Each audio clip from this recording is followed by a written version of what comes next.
J'espère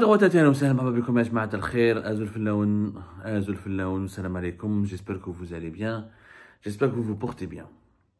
Le 8 août dernier, à la fin de la journée, les partisans du pouvoir algérien actuel ont poussé un ouf de soulagement, un soupir de soulagement, une grande respiration de soulagement. Ils ont même crié à la victoire. On a vu les médias propagandistes en Algérie, les appareils médiatiques affiliés au régime algérien actuel, se sont frottés les mains, ils ont pratiquement organisé une fête à la fin de la journée. Bon, ils n'ont pas bu le champagne, ils ne savent pas ce que c'est que le champagne, ils ne veulent pas boire du champagne, ou mais à la valeur du champagne, ils n'ont pas ni le savoir-vivre, ni les qualités intellectuelles et morales requises pour comprendre ce que c'est que le champagne. Le problème n'est pas là. Mais pour eux, ils ont sauvé le régime. Ils avaient extrêmement peur que la population sorte et manifeste dans les rues le 8 août 2025, comme le voulaient ou comme le réclamaient les multiples appels qui ont été diffusés sur les réseaux sociaux. Mais vraiment, il faut voir les partisans du régime algérien, ce qu'ils ont écrit dans la presse, sur les réseaux sociaux. Ils ont dit voilà, ils ont publié les photos, il n'y a personne. Les opposants algériens téléguidés par des puissances étrangères ont été vaincus, le pays a été protégé, les menaces d'ingérence étrangère ont été neutralisées, le peuple algérien n'a pas cédé à la tentation de la division, de la fitna, la manipulation n'a pas fonctionné, aucune Algérienne et aucun Algérien n'a manifesté dans les rues, n'a défié les autorités ou l'ordre public. Ils l'ont transformé en une victoire symbolique et politique qui devrait, selon eux, selon les analystes et les propagandistes du régime algérien, qui témoignerait de la force, de la stabilité du pays et de la force et de l'unité du peuple autour du régime. Mais en réalité, si on sort des sentiers battus de cette analyse superficielle, qui n'est même pas une analyse, qui est du délire, et je vais vous expliquer pourquoi c'est du délire, si on se pose de façon raisonnable, et on essaye de réfléchir avec honnêteté, sérénité et lucidité. Qu'est-ce qu'on devrait conclure? Le régime algérien a été ébranlé, perturbé, déstabilisé. Il n'a pas dormi. Il a eu la peur au ventre à cause de certains appels diffusés sur les réseaux sociaux. Les appels aux manifestations du 8 août 2025 ont créé une panique sans précédent au sein du pouvoir. Il a mobilisé les réseaux sociaux, les médias lourds, les médias classiques, la télévision et les services de sécurité, un dispositif sécuritaire impressionnant en plein mois d'août, juste pour dissuader, empêcher la moindre manifestation populaire dans les rues de la capitale ou dans les rues des grandes villes du pays. Un régime qui panique face à des appels, uniquement des appels, dont la majorité sont des appels anonymes.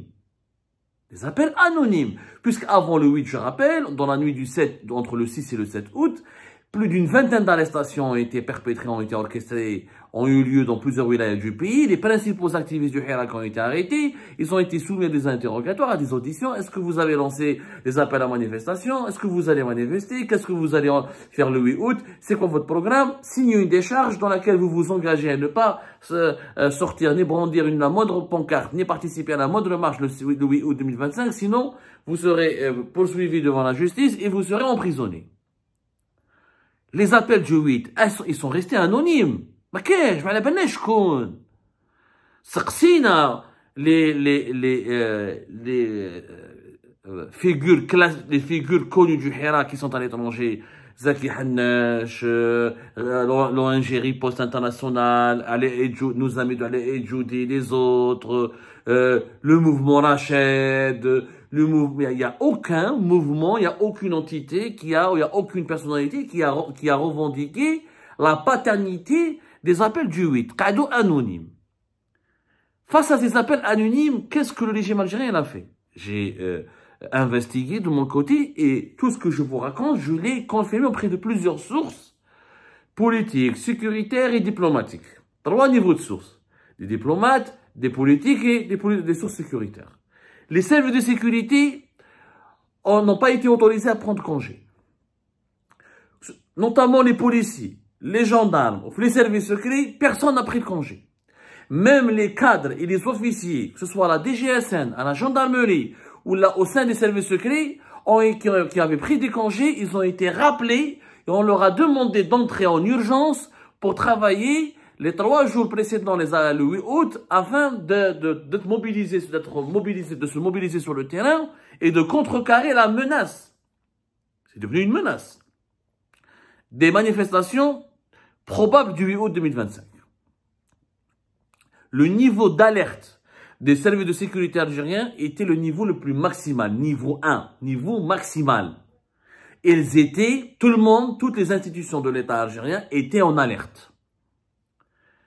Les membres des services de sécurité étaient choqués. En plein mois d'août, déjà ils s'étaient fatigués, déjà pour prendre un congé c'est extrêmement compliqué, pas de congé, pas de prime, on leur dit de patienter, on les fait travailler en pleine canicule en plein mois d'août, et on leur demande de faire quoi? Infiltrer les mosquées, arrêter, infiltrer, suivre et filer ou faire des filatures et suivre les anciennes figures du Hirak, surveiller les opposants, éplucher les réseaux sociaux, analyser tout ce qui a été dit sur les réseaux sociaux, enquêter, aller dans les quartiers populaires, demander, faire des enquêtes, les renseignements généraux, la DGSI, la DGSN, la gendarmerie, Nesga a été mobilisé. Face à quoi? Face à des appels sur Facebook. Ce ne sont que des appels sur Facebook. C'est même pas des partis, des mouvements, ou des organisations connues qui ont appelé et qui ont dit voilà ce que nous voulons faire, voilà ce que nous avons. Ce sont des appels diffusés sur les réseaux sociaux. Selon les partisans, selon le récit propagandiste, le récit colporté, diffusé par les partisans et les médias et les acteurs médiatiques du régime algérien lui-même, on nous a dit que ces appels proviennent du service de renseignement étranger et de réseaux islamistes. Et on en a parlé, nous, le jour du 8 août 2025, le jour même, on a fait une émission là-dessus. Alors, puisqu'il s'agit de services de renseignement étranger et de réseaux islamistes, donc pourquoi vous avez peur de votre peuple? Si c'était vraiment des services de renseignement étrangers, et si c'était des réseaux islamistes subversifs, qui seraient basés essentiellement à l'étranger, et qui voudraient déstabiliser l'Algérie, dans ce cas-là, le peuple algérien n'est pas en contact avec ces partis-là. Le peuple algérien, puisque vous nous dites ça fait 5 ans qu'il est content de Abdelmajid Tebboune et qu'il est uni autour de son État, de son président et autour de son armée. Comment les services étrangers, à travers des simples appels sur Facebook ou des organisations islamistes subversives, auraient pu manipuler le peuple algérien? On parle d'un peuple de 48 millions d'habitants. Comment un peuple algérien aurait pu être manipulé aussi rapidement par les services de renseignement, alors que tout le monde, c'est-à-dire les services secrets algériens ou les services de sécurité algériens, ont compris que c'était les services secrets étrangers, en parlant du Maroc et de la France. Regardez que ce sont les services de renseignement marocains et français. Et donc, puisque c'était qu'un coup de manipulation, pourquoi vous avez mobilisé tous les services de sécurité? Pourquoi il n'y a pas eu de congé? Vous avez épuisé les gens, vous avez usé vos éléments et vous avez fermé la capitale comme toutes les grandes villes du pays et des dispositifs de sécurité impressionnants ont été mis en place. Pour quelle raison vous avez eu peur? Parce qu'il s'agissait, parce que vous avez douté ou vous avez dit dès le départ ou vous auriez découvert au cours de vos enquêtes qu'il s'agissait d'une manipulation ourdie par les services secrets étrangers ou là par des réseaux islamistes subversifs qui seraient basés à l'étranger. Pourquoi toute cette panique? En réalité, cette panique, elle traduit quoi? Elle traduit la faiblesse profonde du pouvoir algérien. Le 8 août 2025 a été un piège. Les adversaires du régime algérien, qu'ils soient étrangers ou locaux, ont piégé le régime algérien de façon extrêmement machiavélique. Pourquoi? Parce que le régime algérien a démontré à sa population et à la communauté internationale qu'il a extrêmement peur de la rue, qu'il a extrêmement peur de la mobilisation de la rue et du peuple, qu'il craint et qu'il redoute des manifestations populaires, que des manifestations populaires pacifiques auraient pu l'ébranler, le mettre à genoux. Et c'est pour ça qu'il a tout fait pour les étouffer. Les arrestations préalables, des enquêtes préalables, mobilisation de tous les services de sécurité, état d'alerte maximale, rappel de tous les cadres qui étaient en congé. C'est de la panique. La panique, il s'explique par quoi? Par une faiblesse. C'est que le régime a peur. Un régime qui a peur de son propre peuple et qui a peur de certains appels uniquement des appels diffusés sur les réseaux sociaux, c'est un régime qui est faible. C'est un régime qui est faible. Un régime fort. Je contrôle le pays. Mes services de sécurité sont éveillés. Le peuple, il est sensibilisé. Un bilan. J'ai des réalisations positives. J'ai des réalisations économiques. J'ai des réalisations sociales. J'ai donné aux plus pauvres. Je lutte contre la pauvreté. Il y a une croissance économique. Le peuple voit le bon bilan. Donc, le peuple ne sortira pas contre moi. Pourquoi il sortira contre moi s'il y a des réalisations positives et si le peuple est uni et si la unité nationale est préservée? En réalité, le régime est tombé dans le piège. Le 8 août, ça a été un piège. Ça a été un piège qui entre dans le cadre de ce qu'on appelle la guerre d'usure. Vous savez ce que c'est que la guerre d'usure? Il y a plusieurs types de guerres. Vous savez, les guerres conventionnelles n'existent plus. Une guerre d'usure, c'est quoi? C'est lorsqu'un adversaire, il ne va pas t'affronter directement, ou il ne va pas vouloir te conquérir, ou te coloniser, ou t'abattre, ou te neutraliser rapidement. Il va vouloir t'user. On parle de guerre d'usure. User. User, ça veut dire quoi? Il lance une série d'attaques de faible intensité pour te déstabiliser à chaque fois et pour te pousser à chaque fois à fournir de l'énergie pour te défendre. Il va faire ça pendant longtemps, pendant très longtemps, pendant un nombre de jours, de semaines, de mois et d'années même, juste pour t'affaiblir. Comme ça, le jour où, khlas, tes troupes sont usées, tes institutions sécuritaires sont usées, à chaque fois ils sont en train de travailler, pas de congé, mobilisation, toujours l'état d'alerte maximale, toujours la vigilance, on peut pas respirer, tu deviens l'angoisse, elle devient collective, psychologiquement il est atteint, le doute s'installe, ça s'appelle une guerre d'usure. Ce jour-là, paf. Il y a des cas de guerre d'usure à travers l'histoire, la Première Guerre mondiale, la Deuxième Guerre mondiale, même entre l'Ukraine et la Russie, et certaines batailles entrent dans le cadre de la stratégie de la guerre d'usure. Et cette guerre d'usure a été lancée contre le régime algérien, elle réussit bien. Elle réussit très bien. Vous avez tous les congés pour les officiers, tous les congés pour les policiers, pour les gendarmes, vous avez mobilisé des journalistes, une propagande qui n'a aucun sens. Une propagande qui n'a aucun sens. Vous avez diabolisé toute personne qui voulait sortir le 8. Alors qu'à la base, dans le monde entier, je rappelle que dans le monde entier, on manifeste pour la Palestine. Que dans pratiquement beaucoup de pays à travers le monde, depuis le début du mois de juillet, on manifeste contre la famine qui est infligée à la population de Gaza et on manifeste pour demander à la communauté internationale d'intervenir contre les crimes d'Israël contre la population de Gaza. Donc, si les Algériens voulaient sortir pour Gaza et la Palestine, il n'y avait pas d'autre motif que Gaza et la Palestine, puisque le monde entier se mobilise pour Gaza et la Palestine.